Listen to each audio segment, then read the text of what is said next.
Buenos días, señores, o buenas tardes, o buenas noches. Hoy vamos a hablar de algo muy emocionante, increíblemente emocionante. Vamos a hablar del uso de los pronombres de objeto directo y los pronombres de objeto indirecto a la misma vez. Es increíble, ¿eh? Es algo muy emocionante. Vamos a viajar juntos a este mundo tan emocionante, tan increíble. Va a ser una aventura muy grande que ustedes nunca van a olvidar. Más o menos, ¿vale? Welcome back.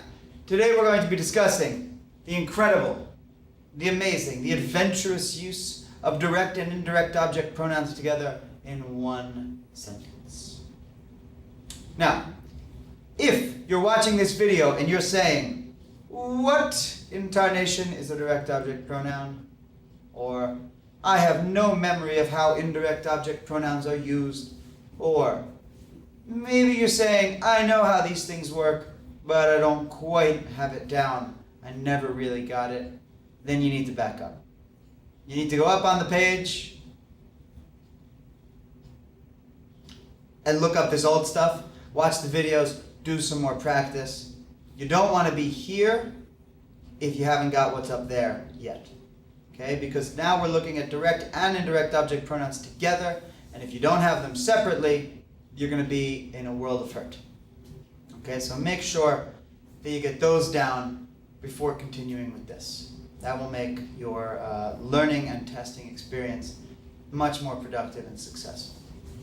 With that said, assuming you know how to use direct and indirect object pronouns, you'll remember that a direct object pronoun replaces a direct object being the thing that receives the direct action of a verb. So if I say, John eats pizza, pizza receives the direct action of the verb eats, and so pizza is our direct object.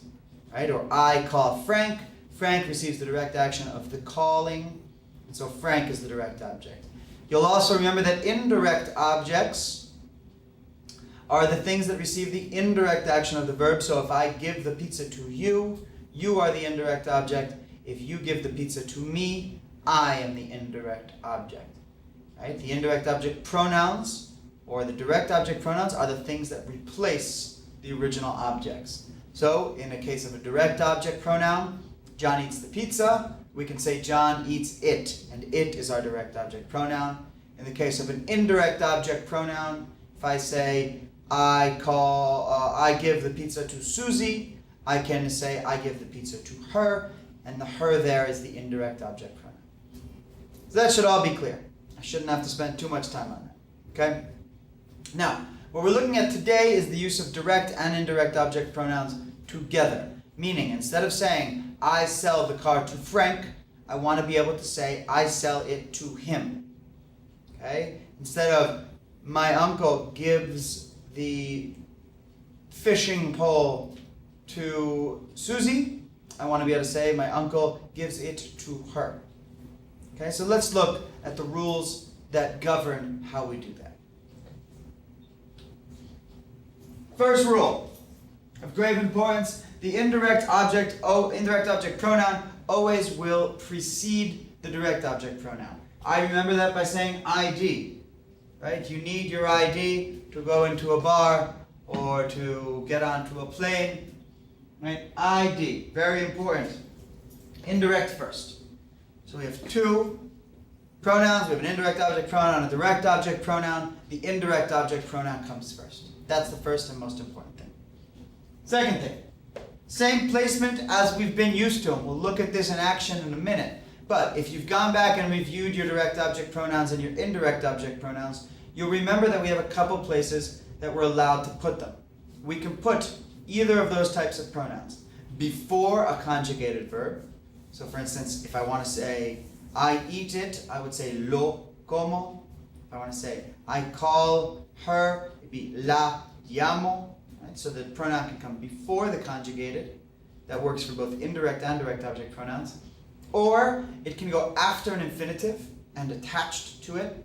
So if I want to say I am going to call her, I can either say la voy a llamar or I can say voy a llamarla. Okay, so you remember that at the end and attached to an infinitive, or at the end and attached to the gerund in the progressive form. So if it's I am calling her, it can be la estoy llamando, or it can be estoy llamándola. Okay, the placement will continue to be the same even though we have two now. Even though we have a direct and an indirect, it's still the same placement. So the two of them can go before a conjugated verb, or they can go after and attached to an infinitive or a progressive. Remembering always that the indirect will come first. The third, also very important rule. Too many L's together are gross. They sound gross. We don't like the sound of lelo, or lelos, or leslo, or leslos, or lela, or lelas, or lesla, or leslas. If you ever have those sounds together, something's wrong. What happens in those cases is that the le or the les is changed to se. So we never say lelo, we say selo. We never say le los, we say celos. We never say leslo, we say celo. Okay? We never say leslos, we say celos, and etc. down the line. Too many L's together are gross. Change that le or les to a se. Okay? This is not always. If it's le, yo que sé, le me for some reason, that's fine. It's only le lo that we don't like. Okay? The only problem with this is that we're going to have a bit of confusion sometimes, because celo can mean lelo or leslo. Right? It can be a little confusing. And so, if we hit this point where we're using a se, and it's not completely obvious what it is we're talking about, you can add a él, or a ella, or a usted, or a ellos, or a ellas, or a ustedes to clarify what it is we're trying to say. Let's look at a couple examples.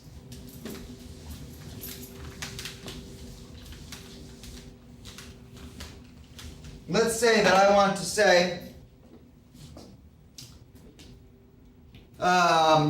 he gives it to me, and we're referring to la computadora. He gives it to me, and the thing that he's giving to me is the computer, la computadora. Gives, well, let's say he gives is él, mamma mia, él da.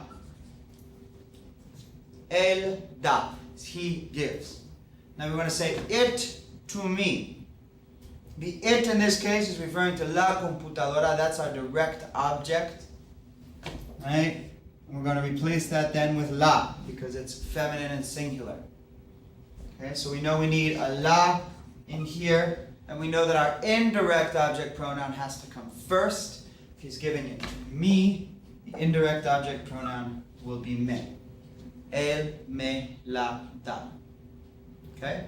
What if he gives it to us? Real simple. Everything remains the same except the indirect object pronoun, and so in this case it would be él nos la da. He gives it to us. Okay? Now what if he gives it to her? Everything will remain the same. Él, la, da. The indirect object pronoun that would generally tell us giving something to her would be a le. But remember, le and la sounds gross together. So we said él se la da. If there's any confusion, if you've said to me, who's he giving it to? I wouldn't just tell you él se la da. Okay, because this would be confusing, it still wouldn't answer your question. This would be fine if you said, is he giving her the computer? I could say, sí, él se la da. Because I've said yes, you know that we're referring to her. Right? But in this case, if you say, who's he giving the computer to? I need to give you a little more information. So I would say, él se la da a ella. And in this way, I'd actually answer your question and I'd be grammatically correct. Let's look at another couple examples. If I want to say, I'm going to ask him for it. And what I'm asking him for is the check. La cuenta. I am going to ask him for it. I'm going to ask would be voy a pedir. Okay, voy a pedir. I am going to ask. Now, what am I asking him for? It, and the it we're talking about is the check, la cuenta. So once again, we're going to replace this with la. See? So, we need a la in here. Let's start off the way that we've been doing it. That refers to the check. Who am I asking the check from? Him. So him would normally be le la voy a pedir. But we'll change that to se la voy a pedir. In order to clear up any confusion, we can say a él. That's one way to do it. Se la voy a pedir a él. Okay, I'm going to ask him for it. Okay? Indirect object comes first, indirect object pronoun, then the direct object pronoun. Right? They stick together. They're never separated with one on one side, one on the other. Right? And in this case, we're going before the conjugated verb. As I've said, we can do it after the infinitive as well. So I could also say voy a pedírsela a él. Okay? Now, if you do this, if you start adding them to the end, that's wonderful, very commonly done. There's one thing you have to watch out for. This verb on its own sounds like pedir. If we start adding things to the end of it, the pronunciation of this whole word, where we put the accent, the stress on this word is going to change. And so if I don't do anything to this verb right now, what we would say is voy a pedírsela. Voy a pedírsela. And we don't like the sound of that because the verb pedir, the sound of that verb gets lost. And so, if you start adding on a couple things, we have to put an accent back on that original last syllable of the verb. Okay, pedírsela. Just back on the original last syllable. You can also think that you're counting back 3 syllables. That's the way some people teach it. But I think it's important just to see what's going on here. This verb would normally be pedir. Pedir. Because it ends in a consonant, it's not N or S, that natural stress comes on the last syllable of this verb. Pedir. It's not pedir, but pedir. And so we want to continue to have that verb sound the way that it's supposed to. So pedírsela, we can do that by just adding that accent mark there. Okay? We'll look at one more example. Let's do one with a question here. If I say,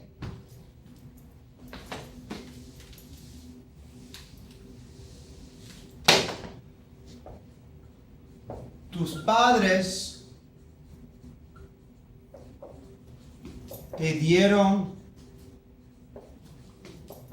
el dinero. Tus padres te dieron el dinero.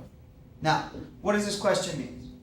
It means your parents gave you the money. Better said, did your parents give you the money? Tus padres te dieron el dinero. Did your parents give you the money? Now you have to remember that what happens here, as we've seen before, things are going to flip around a little bit because what we need to say now is, yes, they gave it to me. Okay, te is going to have to be changed because I'm asking, did they give you the money? We're going to say, yes, they gave it to me. So we're going to need to do some changes here. So tus padres te dieron el dinero. Let's say that yes, they did. Sí. So we want to now say, they gave it to me. If you like, it might be easiest to start with the verb, they gave. Right? Because we only have one verb and it's conjugated, everything needs to come before it. We have no other choice. Everything comes before it right here. So to whom did they give it? To me, so me. Because our indirect object pronoun comes first. What did they give me? The money. El dinero gets replaced with a lo. Sí, me lo dieron. Let's do one more question like that before we finish up.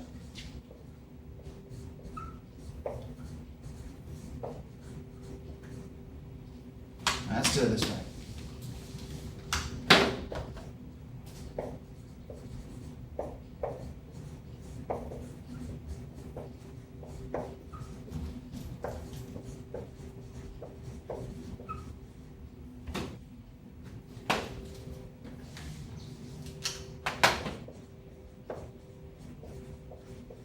We'll actually do two more.